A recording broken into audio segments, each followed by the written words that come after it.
Hello guys. कभी ये सोचा है रिएक्ट बनाने की एक्चुअल नीड क्या थी? ऐसा क्या प्रॉब्लम था जिसे सॉल्व करने के लिए फेसबुक ने रिएक्ट बनाया था?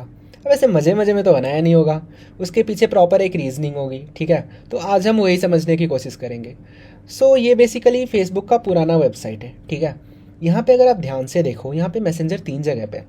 एक यहाँ पे ऊपर, एक नीचे यहाँ पे चैट करके आता है, और एक यहाँ पे मैसेंजर करके आता है। अब तीनों के डिफरेंट डिफरेंट यूज़ केस है। यहाँ पे टेक्निकली जब आप क्लिक करोगे, यहाँ पे एक डायलॉग बॉक्स खुलता है जहाँ पे बहुत लोग होते हैं।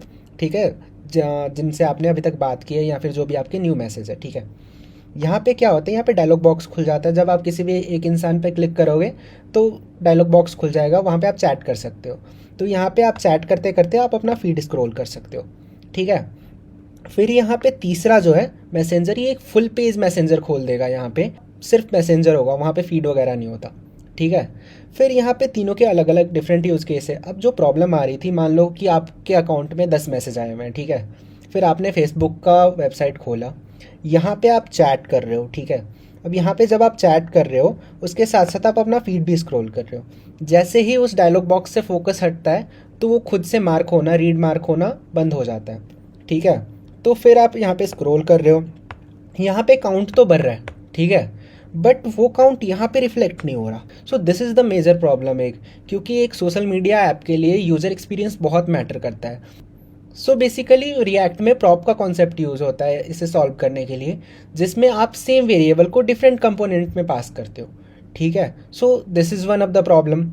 दूसरा एक है, this is not a problem but ये एफिशिएंसी को काफ़ी हद तक बढ़ाता है, दैट इज़ वर्चुअल डॉम।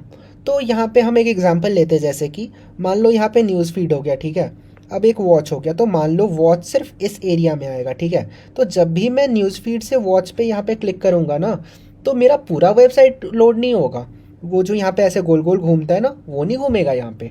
यहाँ पे क्या होगा, सिर्फ ये सारी चीज़ें सेम रह जाएंगी, ये कंपोनेंट ये सब कुछ सेम रह जाएगा, ये रीलोड नहीं होगा ये कंपोनेंट। ठीक है, सिर्फ ये वाला कंपोनेंट यहाँ से हट के यहाँ पे वॉच आ जाएगा। ठीक है, टेक्निकली एक कंपोनेंट हटेगा, दूसरा कंपोनेंट वहाँ पे आएगा उसके बदले में। ठीक है, so this is the concept of virtual Dom.